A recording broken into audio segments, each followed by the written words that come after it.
Hi there, Release Fire here. So I'm going to talk you through how to catch Pokemon in Pokemon Sword and Pokemon Shield. Hopefully the video is going to help you out and give you a few tips in terms of how to catch Pokemon. If it does, drop me a like below, but essentially there's two ways to answer this question, and I'm going to start with the easy way to begin with and then go into the more difficult elements of catching Pokemon towards the end of the video. So essentially, to start to catch Pokemon, you've just got to run into them, and you've got everything that you need right from the very start. You just need to press X when you're on the screen, so instead of going into fight, and then choose your Pokeball, and then you'll be able to throw it at them and pick them up. Now, there are some more complexities to all of this, which I'll go into in a bit more detail, but in terms of the simple explanation, in terms of how to catch Pokemon, it's simply a case of pressing X and throwing a Pokeball at it. The other alternative is that you can go into your bag, but as you can see on the screen, the easiest thing to do is just to press X, and that will give you everything that you need on the screen to be able to choose which Pokeball to throw at the Pokemon. Okay, so that's the easy answer covered.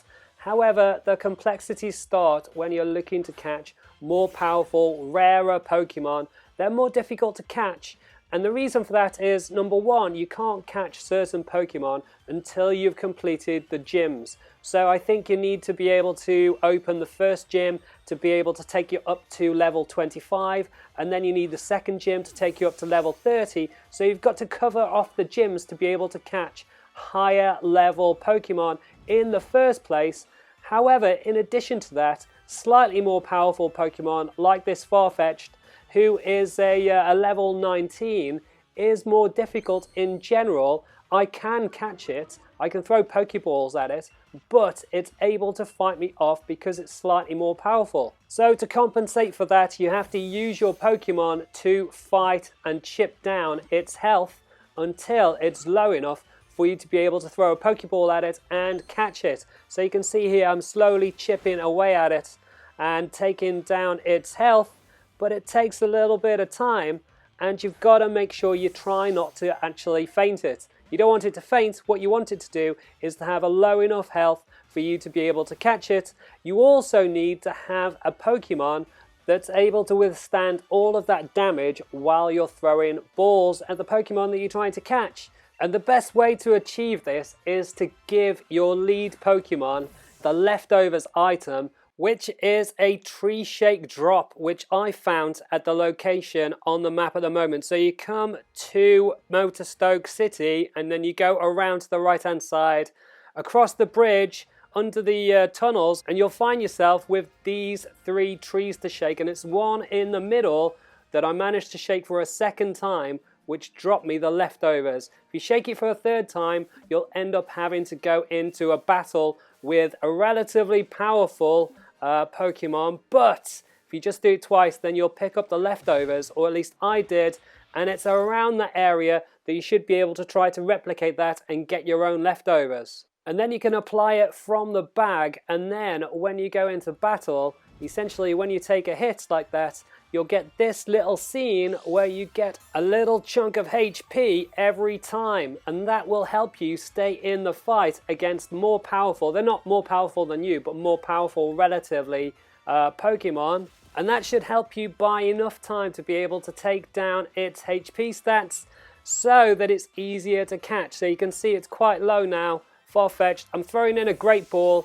Clearly, a Great Ball is better than a standard Pokeball, so that's another way for you to pick up stronger Pokemon. However, they can still shake that off, which is why it's so important to weaken them before you start that off. So start off by throwing a ball at them to see if you can catch them naturally. But if you can't and you're struggling with them, then you're into the process of chipping down their health. In fact, you sometimes have to go so far that you get them down to critical health. And that's really challenging when you've actually got them quite low and they're still being a little bit difficult to land the catch like this Eldegoss was. But having spent a lot of time and a number of Great Balls on it, I wasn't willing to let go of trying to catch it. So what I tried to do is just give it the weakest move that I could that would get it a little bit closer to fainting without it actually fainting, So you can see I used a quick attack that just chipped away just enough of its HP without actually making it faint, that allowed me to then have another chance at trying to catch him and throwing a great ball at him, and this last one actually managed to do it. So you can see it's really about getting them as close to fainting without fainting to definitely land the catch. The other alternative is you just keep firing loads and loads of Pokeballs at them. However, if you don't want to do that and you don't want to go through the whole process of grinding to be able to grab Pokeballs, then it's definitely worth going through this process of chipping away at them to be able to definitely guarantee the catch. So as I mentioned earlier, you will need to beat the gyms to be able to unlock different levels of Pokemon to be able to catch. You can find them in the wild, you can find all level of Pokemon out in the wild. However, to be able to catch them, you definitely need to have unlocked the gym that gives you the level that you want to go against. So if you wanted level 30, you'll need to have completed the second gym, as you can see on the screen. And to go higher than that, you'll need to then complete other gyms throughout the game. Next up, there is water type Pokemon.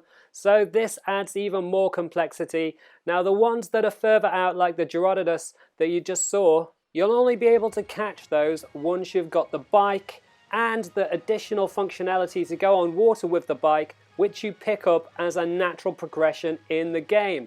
However, that doesn't stop you getting water type Pokemon, because you can just throw your fishing rod in at any time you see this little bubbly mark in the water, and that will allow you to pick up water type Pokemon like this Dreadnought, which I found just around the corner from where I was shaking the trees. Now there are a couple of special Pokeballs that you can get in the game, in particular from Hulberry, that will allow you to catch water type Pokemon, or Pokemon that you kind of fish in, to get a little bit easier, and that is the Lure Pokeball, which will allow you to get ones that you're fishing for a little bit easier. And then there is the Net Pokeball, which also helps you to pick up Pokemon that are out on the water. However, as you can see on the screen, they're not a guarantee of catching Pokemon, especially quite powerful ones like this level 27 Dreadnought. So again, the whole process of chipping away at its health and bringing it down to a level where it could be caught is still relevant. So you can see this is a Net Pokeball. It does eventually land the catch, but it took a while and I did need to chip away at its HP just a little bit to be able to finish it off.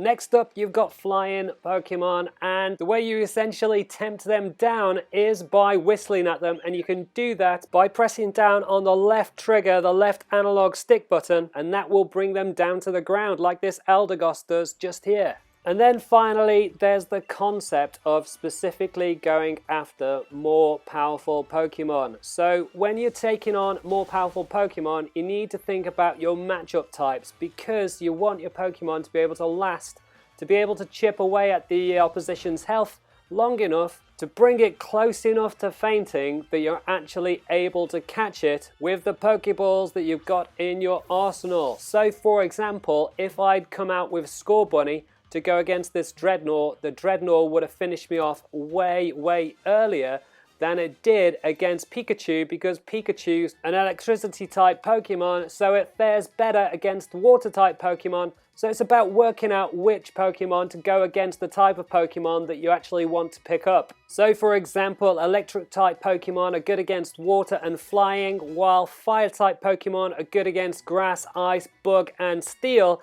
Water type Pokemon are good against fire, ground and rock type Pokemon are good against ice, fire, flying and bug. However, the point is to have a really good knowledge of which Pokemon are good against the type of Pokemon that you're looking to go against. So when you do know which Pokemon you want to catch, make sure you understand which Pokemon are good against it to be able to chip away at it well enough to be able to stay in the fight for long enough to be able to land the catch. If you don't already have that kind of knowledge, then it's just a case of doing a little research for the type of Pokemon that you're going after, and that should give you the edge to be able to take down some Pokemon that are just a little bit more powerful than you are, like I did against that Dreadnought.